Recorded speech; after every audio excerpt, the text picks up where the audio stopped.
그리고 정치범은 사람이 아니에요. 네. 정치범은 사람이 아니기 때문에 소식을 어디 가서 알 수도 없고, 네. 가면은 거기서 그냥 끝나는 거예요. 일단 북한은 오빠들한테 그 정치범을 이제 관리소 갈 때 이제 그 형기는 매겨요. 네. 북한의 사회주의 헌법 안에, 네. 사회주의 헌법 안에 43조, 아. 44조, 45조, 46조, 47조, 48조, 이게 보위부법이에요. 저도 몰랐어요. 네. 제가 보위부에 오빠들 사건으로 응. 연좌제로 제가 10달을 제가 수감되어 있었어요. 우리 선생님 또 이렇게 찾아주셔서 너무 감사합니다. 초대해 주셔서 너무너무 감사합니다. 네. 혹시 탈북하게 된 중요한 동기가 있었을까요? 중요한 동기는 오빠 3명에 제가 딸이 하나예요. 네. 근데 맏오빠, 둘째 오빠가 정치범 수용소에 갔어요. 아, 만약 오빠들 정치범 수용소에 안 갔으면은 네. 오늘의 제가 이렇게 대한민국에 와서 살 수 있는 이 삶이 없다고 봐도 돼요. 예. 오빠들로 해서 제가 탈북을 더구나 결심하게 됐다. 그치. 그러면 오빠들이 왜 정치범 수용소를 갔죠? 뭐 큰 무슨 잘못을 저질렀나요? 오빠들이 사실은 큰 잘못을 저지른 건 아니에요. 네. 어떻게 됐냐면은 고난의 행군 시기에 오빠가 북한에서 이제 장사를 시작했어요. 네. 그게 비사회주의에 걸렸어요. 사회주의에 위반되는 행위다. 네. 그래서 오빠가 사진사였는데 네. 사진도 오빠가 찍고 오빠가 네. 벽지를 찍자면은 벽지 틀이 있어야 돼요. 그 벽지 도안이라고도 해요. 네. 저희 오빠가 북한에서 1호에 벽지 도안을 만들었어요. 그래서 이제 아연화에다가 네. 옥수수 가루 풀을 섞어서 네. 이제 그 아연화 벽지를 찍어냈어요. 상상 안 되죠? 네, 벽지를 많이 보기는 했었는데. 북한의 병이는 포장지예요. 그렇죠. 그 색이 검어요. 검죠. 네. 거기다가 아연화 가루는 혀요. 네. 희죠? 네. 거기다가 옥수수 풀을 섞어서 벽지를 찍으면은 하얀 무늬가 새겨져요. 그렇죠, 그렇죠. 예. 네. 그래서 벽이 하얀 칠을 안 해도 하얀 무늬 벽이 되니까, 그렇죠. 예. 그 벽지를 오빠가 만들어냈어요. 네. 틀을 만들어서 이제 전국 각지에서 그 틀을 사려고 이제 오빠한테 왔다 갔어요. 한국 그렇게- 같으면 진짜 대박 납니다. 그렇게 오빠가 돈을 벌어서 네. 한 것이 북한에서는 비사회주의에 위반되는 행위다.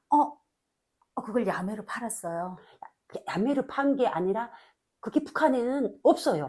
그러니까 공장에 등록해서 공장에서 나라 일을 한 게 아니라 개인이 그것을 발명한 건 같은 거죠. 발명을 그래서 해서 그걸 이제 찍어서 팔았는데 네. 중요한 거는 그 벽지도 비라예요. 네. 그래서 그것도 등록은 합니다. 오빠가 그거 가서 등록은 했어요. 네. 그래서 그거는 법에 위반되는 행위는 아니에요. 네. 왜냐하면 무늬도 나라에서 정해준 무늬만 해요. 네. 그래서 네. 그것도 우체국에다가 이제 삐라 등록 다 하고 허가는 받았지만은 네. 자기 개인이 직접 그림을 그려서 그 도안을 그려서 팔았기 때문에 걸리는 거죠.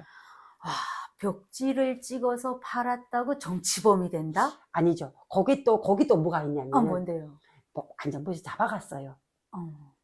잡아가니까 오빠가 나는 이 땅에서 내 손으로 내 두 발로 노력해서 벌었는데 네. 이걸 죄인이라고 안전부, 대한민국 네. 말하면 경찰이죠. 경찰이죠. 잡아가니까 네. 그래서 이렇게 감옥 같은 데 갔어요. 오빠가. 반항했구나. 오빠가 거기서 반항심이 나온 거예요. 네. 반항심이 나온 게 뭐냐?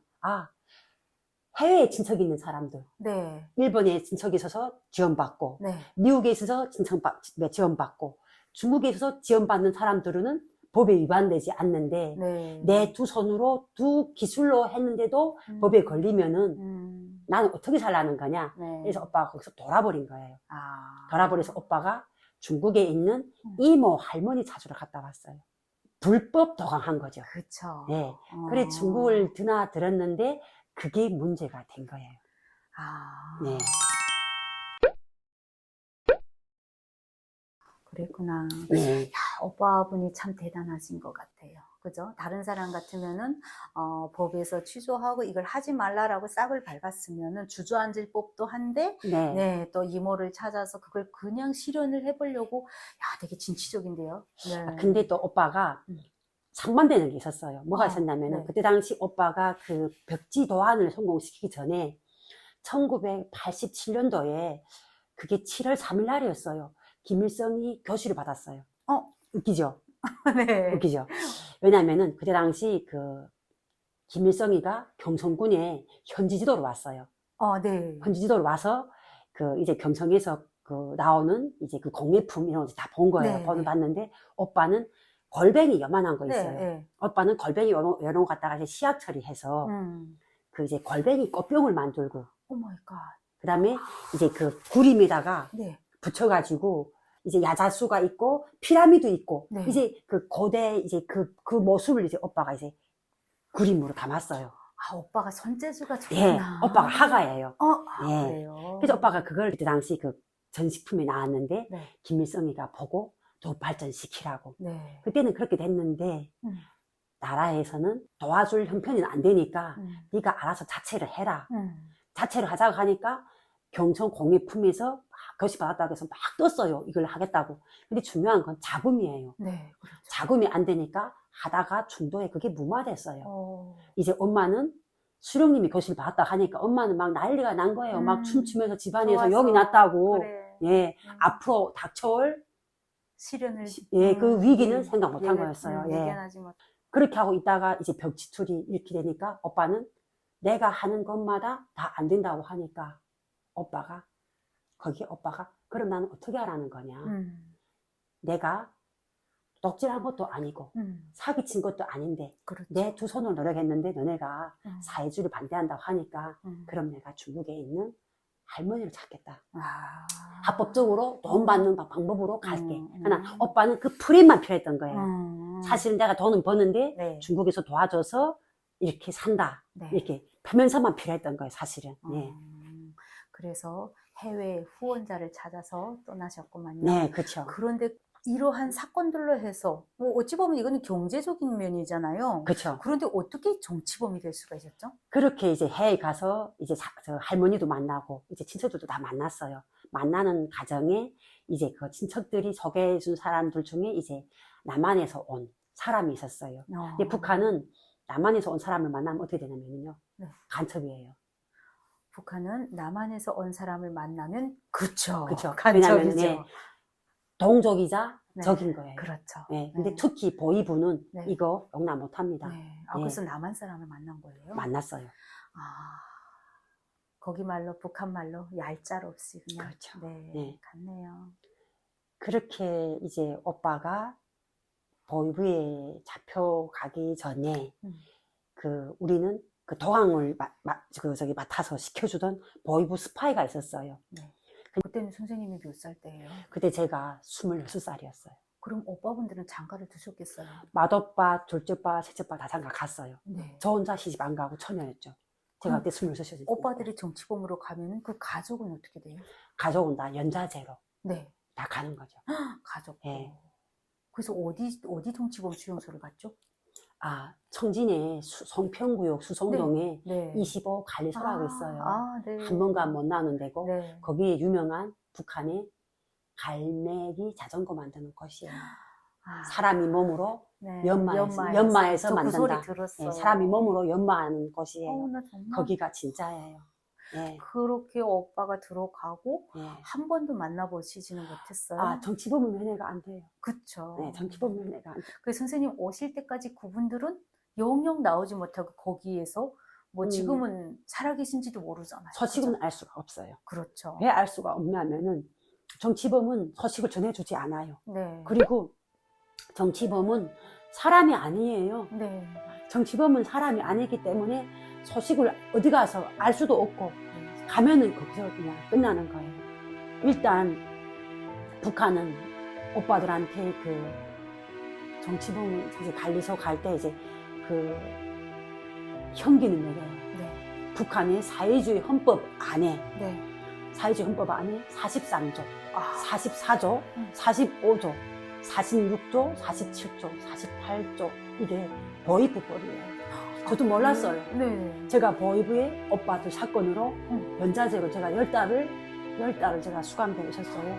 오빠들 때문에 선생님도 같이 네. 수감돼 있었어요? 당연하죠. 북한은 저도 가고 엄마도 가고 다 갔어요. 그다음에 제 네. 막내 오빠도 가고 오빠 막내 오빠 이제 와이프도 갔어요. 네. 가고 그때 당시 막내 오빠 그 와이프는 배 안에 애기 있었어요. 아, 북한의 법은 임신부는 원래 구두장에 못 넣게 되어 있어요. 그쵸. 근데 구두장에 넣었어요. 내가 넣고 그다음에 그 올케는 배 안에서 그 9달짜리 아기가 강제로 낙태당했어요.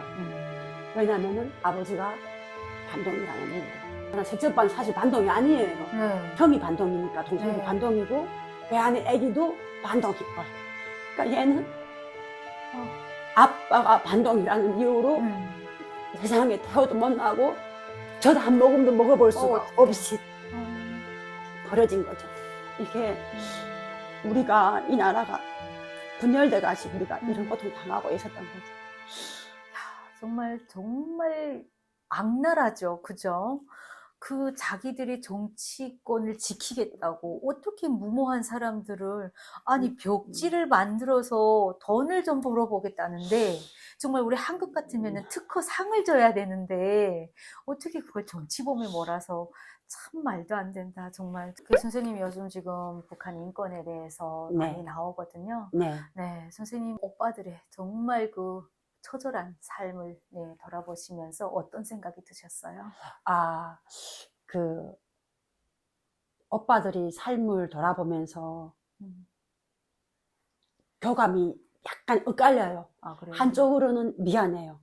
오빠들한테. 네. 나 혼자 살아있어서. 아, 그리고 나 혼자 살아있어서 미안하고 나 혼자 배불러서 미안하고 이 땅을 자유로이 걸을 수 있어서 미안하고 그리고 오빠가 그렇게 안 됐으면은 나는 대한민국에 아마 안 왔을 거예요. 오빠가 그런 희생이 있어서 내가 대한민국을 알았던 거고 내가 대한민국에 오게 되었던 거죠. 그래서 오빠들 때문에 더 열심히 살아야 되겠다. 오빠들이 못다한 걸 내가 어떻게 하나 이뤄야 되겠다. 이런 사명감으로 사실은 살고 있어요. 예전에 제가 듣기에는 우리 선생님이 혹시나 여기 와서 인터뷰를 하거나 얼굴을 알리고 어떻게 신분이 노출될 경우 북한에 있는 더구나 정치범 수용소에 갇혀있는 오빠들에게 해가 될까 위해가 가해질까 봐 되게 망설이셨다고 하시더라고요. 그래서 사실 여기에 이런 정보들을 북한의 오빠가 알 수 있을 거라고 생각을 하세요? 북한의 이런 정보를 알 수가 없어요. 거기는 완전 폐쇄된 공간이에요. 네. 여기처럼 생각하면은 답이 안 나와요. 그렇죠. 예, 왜냐하면은 거기는 면회가 우선 안 되고 바깥하고는 완전 단절된 공간이에요. 그러나 제가 사실은 이 자리를 두려워한 거는 사실 알려야 되는 건 뻔한데 오빠한테 피해가 갈까봐 그렇죠. 또 거기서 내가 그 겪은 게 있으니까 야, 너 아무개 너네 동생이 나만에 떼가지고 TV랑 나오고 그런다고 이제 그러면은 그 피해가 고스란히 오빠한테 고문으로 가니까 사실은 그래서 두려웠던 거죠. 물론 북한이 인권을 알려야 되는 거는 100번 맞는 말인데 내 오빠한테 가는 아픔이 너무 아프니까 피는 물보다 진하잖아요. 네. 그러니까 그 오빠한테 가는 아픔을 제가 조금이라도 줄여줘야 되는데 아픔을 누릴까봐 늘리는 것 같아가지고 제가 사실은 엄청 나오는 걸 거부했죠. 네. 네. 그래도 참 감사합니다. 지금이라도 정말 오빠와 같은 많은 피해자들이 있으면 안 되고 남북의 통일을 바래서 선뜻 인터뷰 응해주신 거 정말 감사드립니다. 우리 선생님 마지막으로 정말 북한 인권에 대해서 하고 싶은 얘기 있으시면 부탁드립니다. 북한의 인권은 안에서는 절대로 문을 열 수가 없어요. 안에서는 아무것도 할 수 없습니다. 왜냐하면 북한에서는 인권이라는 말 자체를 입에다가 올릴 수 없어요. 바깥에서는 우리가 할 수 있는 게 무궁무진해요. 사실은 인권 안에서는 우리가 아무 소리도 낼 수가 없어요. 거기는 완전 폐쇄된 공간이에요. 그래서 우리가 그 사람들을 위해서 그 사람들의 목숨 하나하나가 여러분 다 소중해요. 지금 이 순간에도 그들은 파리 목숨보다 못하게 죽어가고 있습니다. 그래서 저는 여러분들한테 간절히 부탁해요. 여러분들이 그 사람들 목숨 하나하나를 위해서 소리를 내어달라고 부탁하고 싶습니다. 북한의 인권을 위해서. 감사합니다. 네, 선생님 귀한 말씀 감사하고요.